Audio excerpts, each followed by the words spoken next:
हुस्न हाजिर है मोहब्बत की सजा पाने को। कोई पत्थर से न मारे मेरे दीवाने को। दोस्तों, वंदे मातरम। मैवरिक जियोपॉलिटिक्स के आज के सेशन में आप सबका बहुत बहुत स्वागत है। मैं किस दीवाने की बात कर रहा हूं जो पत्थर खा रहा है? कौन सा पत्थर खा रहा है? कौन पत्थर मार रहा है? और ये गाना कौन गा रहा है? गाना गाने वाला यूएस है। पत्थर खाने वाला पाकिस्तान है। पत्थर मारने वाला बलोचिस्तान है। बलोच लोग हैं। बलोच के फिदाइन फाइटर्स हैं। बलोच की शेरनियां हैं बलोचिस्तान की, जो औरतें हैं। और जो पत्थर मारा जा रहा है पाकिस्तान पे वो है critical minerals, rare earths. Sorry, मुझे एक थोड़ा गाना वाना पसंद है मुझे, तो मुझे लगा मैं आपके सामने इस तरह एनालॉजी दूं मैं आपको। आज का वीडियो, क्योंकि ये कोई ब्रेकिंग न्यूज़ नहीं है, ये न्यूज़ हो चुकी है। मैं इसका थोड़ा बैकग्राउंड दे रहा हूँ आपको कि क्या हुआ है एग्जैक्टली exactly। हेडलाइन के पीछे छुपी हुई जो स्ट्रेटेजी है, उसके बारे में मैं थोड़ा आपसे आज बात करना चाहता हूँ। भारत के फॉरेन मिनिस्टर पहुंच चुके हैं अमेरिका। मार्को रूबियो से उनकी बात हो रही है। करेक्ट है। ये कोई कोइंसिडेंस नहीं है दोस्तों। ये एक कोरियोग्राफी दिख रही है मुझे। बलोचिस्तान में जो हमला हुआ है, पाकिस्तान को जो इतनी मार पड़ी है, 200 उनके सोल्जर्स मारे गए हैं। मतलब आई फील पिटी। इतने सारे लोग इनके मरते हैं, इन बेशर्मों को शर्म ही नहीं आती। पाकिस्तानियों, डाल दो हथियार, छोड़ दो बलूचिस्तान को। फ्री बलूचिस्तान। कश्मीर फ्री करने चले थे भारत से, अरे पहले बलूचिस्तान छोड़ो। इलीगली ऑक्युपाइड बलूचिस्तान है वो। छोड़ो उसको। टीवी पे दोस्तों जियोपॉलिटिक्स ऐसे दिखाई जाती है जैसे रिलेशनशिप्स अच्छे हैं, रिलेशनशिप खराब हैं। पर असली दुनिया में रिलेशनशिप्स इतनी बाइनरी नहीं होती। असली दुनिया में होता यह है कि कौन किस चीज पर डिपेंड करता है, कौन किस चीज का चोक पॉइंट कंट्रोल करता है, और कौन फ्यूचर के लिए इंश्योरेंस पॉलिसीज बना रहा है। और 2026 की दुनिया दोस्तों, इसका सबसे बड़ा चोक पॉइंट है क्रिटिकल मिनरल्स, जो मेरे एनोलॉजिकल गाने में फेंक के मारा जा रहा था पाकिस्तान पर। क्रिटिकल मिनरल्स बिना शोर के, बिना ड्रामा के, ये 21st सेंचुरी का क्रूड ऑयल बन चुका है। सोचिए, अगर आज एक मिसाइल गिरता है तो सिर्फ एक जगह बर्बाद होती है। लेकिन अगर कल रेयर अर्थ सप्लाई रुक जाती है तो पूरी सिविलाइजेशन पॉज मोड में चली जाएगी दोस्तों। रेयर अर्थ की सप्लाई रुकने से हम 80 साल पीछे हो जाएंगे। मोबाइल फोन्स तो भूल जाओ। गाड़ियों में जो आप इंफोटेनमेंट देख रहे हो भूल जाओ। मिसाइल्स नहीं चलेंगी आपकी। इलेक्ट्रिक व्हीकल्स नहीं चलेंगी। सैटेलाइट्स ब्लाइंड हो जाएंगी आपकी। Weapon systems will be freezed. As I said, missiles नहीं चलेंगी। और यहीं पे दुनिया एक अनकंफर्टेबल सच से टकरा रही है। China is just not a supplier. China is the processor, gatekeeper. इसीलिए अमेरिका को बॉम्ब नहीं चाहिए, उसे बैकअप चाहिए। अब ये जो अमेरिका में जो मीटिंग हो रही है आज, डॉक्टर एस जयशंकर और मार्को रूबियो के बीच, इससे कॉन्फ्रेंस समझना थोड़ा सा गलत होगा। ये एक अलाइनमेंट चेक है। अमेरिका ये देखना चाहता है या टेस्ट करना चाहता है कि कौन ज्यादा रिलायबल है, कौन पैनिक नहीं करता, कौन चीन के प्रेशर में बेंड नहीं होता। बेंड नहीं होता। और इसी टेस्ट के लिए कुछ कंट्रीज को टेबल पे बिठाया गया है, और कुछ को मैं कहूंगा सिर्फ लॉन तक ही एक्सेस मिला है।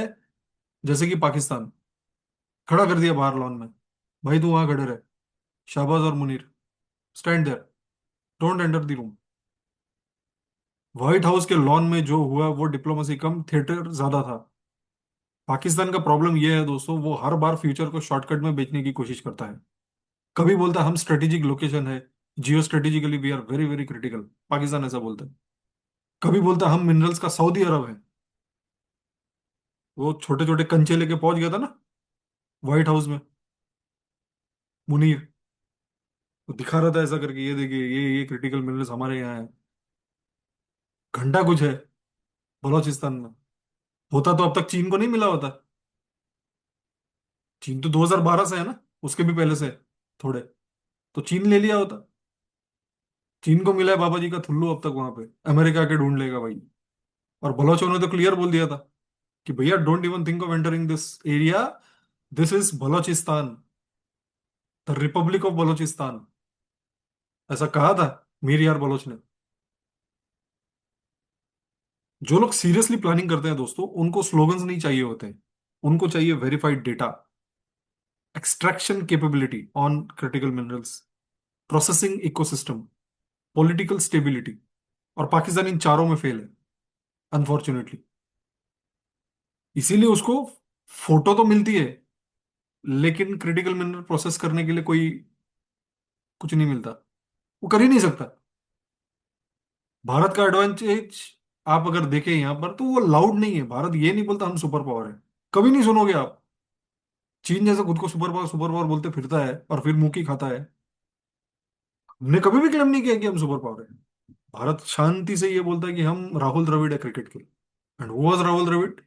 मिस्टर डिपेंडेबल, माइक हसी या राहुल द्रविड़ जो बोली। लार्ज लार्ज डोमेस्टिक मार्केट, हमारे रिफाइनिंग के हमारे लार्ज बड़े एम्बिशंस हैं। We are a successful refiner. आपको पता ही है रिलायंस की जो जामनगर रिफाइनरी है। स्टेबल गवर्नेंस देते हैं हम, स्ट्रेटेजिक पेशेंस देते हैं हम, और सबसे ज्यादा इंपॉर्टेंट, भारत चाइना का क्लोन नहीं बनता।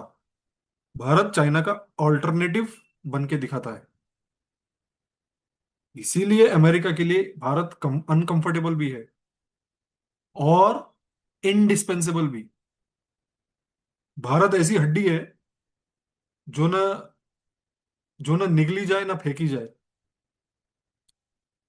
अगर आप थोड़ा सा अमेरिका के लिए, दैट इज अमेरिका के पर्सपेक्टिव से, अगर आप थोड़ा सा पीछे हटके देखें और सिर्फ एक एक कॉन्फ्रेंस को नहीं, पूरे क्रिटिकल मिनरल इकोसिस्टम का मैप देखें, तो एक पैटर्न उभर के आता है। बहुत सारी जगह पे बहुत सारे कॉन्फ्रेंसेस चल रहे हैं क्रिटिकल मिनरल्स को लेके। North America, East Asia, India, Australia.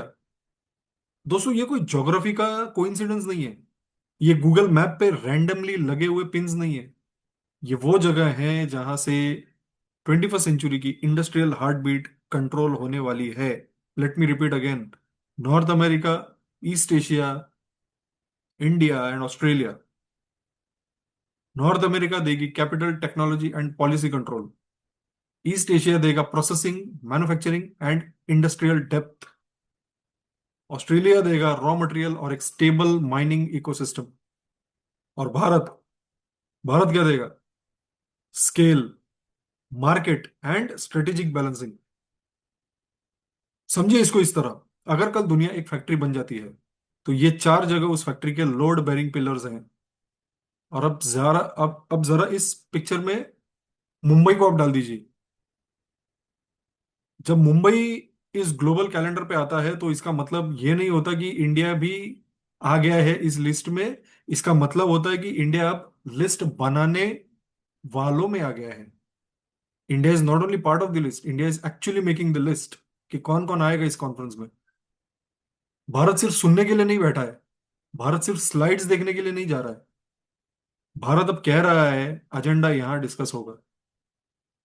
Host Bharat है, तो भारत कह रहा है टॉपिक्स आप सेट करते हो, टाइमलाइंस आप पुश करते हो, और प्रायोरिटीज आप डिफाइन करते हो।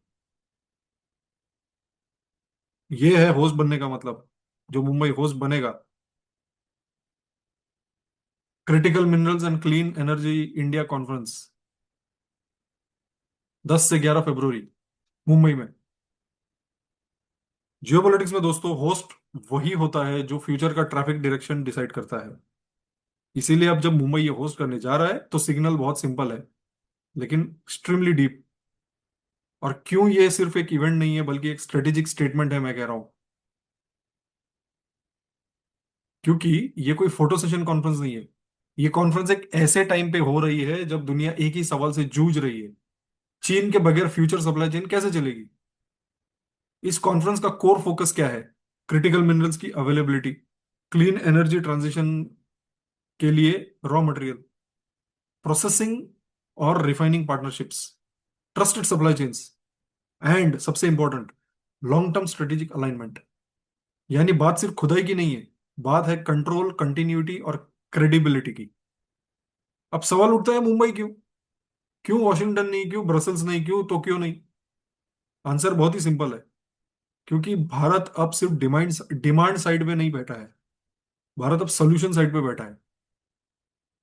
मुंबई को होस्ट मुंबई का होस्ट बनना मतलब भारत के रेगुलेटरी इकोसिस्टम पे ट्रस्ट है, भारत के पॉलिसी डायरेक्शन पे कॉन्फिडेंस है, एंड भारत के रोल पे बेट है ग्लोबली कि बस ये अपने को आगे ले जाएगा। इंफ्रास्ट्रक्चर बिल्ड हो रहा है दोस्तों यहाँ पे फ्यूचर का। अब एक और बात आप समझिए दोस्तों, इस कॉन्फ्रेंस के आसपास फॉरेन डेलीगेशंस आएंगी, करेक्ट है? कंपनीज इंडिया को सप्लाई चेन पार्टनर के तौर पे असेस करेंगी। Do we have the wherewithal to take the supply chains? Governments Bharat को लॉन्ग टर्म नोड के तौर पर देखेंगे। और ये सब टीवी में नहीं दिखने वाला आपको, ये न्यूज़पेपर के फ्रंट पेज पे भी नहीं आएगा। लेकिन यहीं से नेक्स्ट 10 से 15 साल के कॉन्ट्रैक्ट्स, अलायंसेस और रूट्स डिजाइन होते हैं। इसीलिए जब हम कहते हैं मुंबई कैलेंडर पे आ गया, तो इसका मतलब ये होता है कि भारत सिर्फ अब अटेंडी नहीं है, भारत सिर्फ एक ऑब्जर्वर ऑब्जर्वर नहीं है। भारत अब एक होस्ट है, कोऑर्डिनेटर है, मॉडरेटर है और बैलेंसर है। जियोपॉलिटिक्स में जो होस्ट बनता है वो धीरे धीरे सेंटर ऑफ ग्रेविटी भी बनने लगता है over a period of time. ये जीत लाउड नहीं होती, ये जीत साइलेंट होती है, लेकिन इसका इम्पैक्ट सबसे गहरा है। चाइना को अगर आप देखें तो चाइना को इस वक्त पैनिक नहीं है।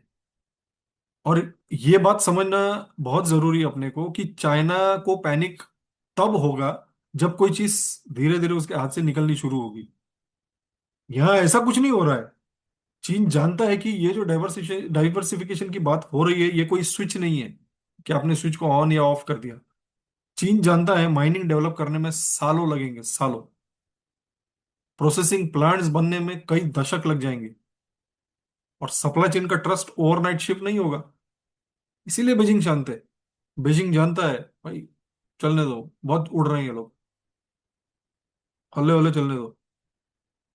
लेकिन चीन अंदर ही अंदर इरिटेटेड है। शांत तो है वो, उसको पता है कि अगले 10 साल मुझे कोई टच नहीं कर सकता, लेकिन धीरे धीरे इरिटेट हो रहा है वो। क्योंकि चीन एक और सच भी जानता है, और वो सच बहुत ही अनकंफर्टेबल है, और वो ये है कि हिस्ट्री में जब भी मोनोपोली टूटने लगती है, वो कभी वापस फुल फॉर्म में नहीं आती। शुरू में लोग बोलते हैं अरे कोई फर्क नहीं पड़ेगा भाई, फिर बोलते हैं थोड़ा सा डाइवर्सिफाई कर रहे हैं, और फिर एक दिन रियलाइज होगा डिपेंडेंस इरिवर्सिबल तरीके से कम हो चुकी है। चाइना को ये दिख रहा है, आज नहीं कल नहीं, पर 10-15 साल के होराइजन पे एक ऐसी दुनिया बन रही है जहां चीन सिर्फ एक सप्लायर रह जाएगा, गेट कीपर नहीं। और जियोपॉलिटिक्स में सप्लायर होना ठीक है, गेट कीपर होना और भी ज्यादा खतरनाक है। पाकिस्तान की बात करें, पाकिस्तान का तो केस ही बिल्कुल अलग है। चीन अगर इरिटेशन में है, पाकिस्तान तो इल्यूजन में है। पाकिस्तान फिर से वही करेगा जो वो हमेशा करते आया है। सबसे पहले they will chase headlines, white house visit, strategic importance की बात करेगा, हिडन ट्रेजर है हमारे पास, ऐसी बड़ी बड़ी फेंकेगा। फिर सिंबोलिज्म पे जिंदा रहेगा। कोई ट्रे उठा के दिखाई जाएगी, ये वाली ट्रे, कोई फोटो फ्रेम करके सर्कुलेट होगी, कोई स्पीच एक लाइन वायरल कर दी जाएगी। ग्राउंड पे कैपेबिलिटी जीरो है, जीरो, पाकिस्तान की जीरो। लेकिन नैरेटिव फुल ब्लास्ट में चलेगा। और एंड में टेबल के बाहर बैठ के ताली बजाएगा दूसरों के लिए पाकिस्तान। जब असली डिसीजंस होंगे प्रोसेसिंग पे, रिफाइनिंग पे, सप्लाई कॉन्ट्रैक्ट्स पे, तब पाकिस्तान रूम में होगा ही नहीं। मैंने कहा ना पहले, वो लॉन में होगा, लॉन में होगा वो बाहर बैठा होगा और बोल रहा होगा हम भी इंपॉर्टेंट हैं, हम भी इंपॉर्टेंट है। तो सुनो कोई पाकिस्तान की बात। इसीलिए पिक्चर बहुत क्लियर है। चाइना गुस्सा चाइना गुस्सा नहीं है आज, लेकिन चाइना धीरे धीरे अलर्ट हो रहा है। और भारत क्वाइटली एक पोजीशन लेते जा रहा है। और पाकिस्तान अभी भी पोस्टर और पोडियम के बीच में अटका हुआ है कि जब दुनिया पाइपलाइन और प्रोसेसिंग प्रोसेसिंग प्लांट डिजाइन कर रही है, मैं भैया मैं वही तंटे चलाऊंगा, अपने नैरेटिव चलाऊंगा।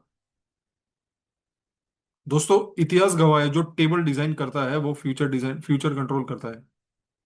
जो टेबल के बाहर बैठता है वो सिर्फ कमेंट्री करता है। पाकिस्तान।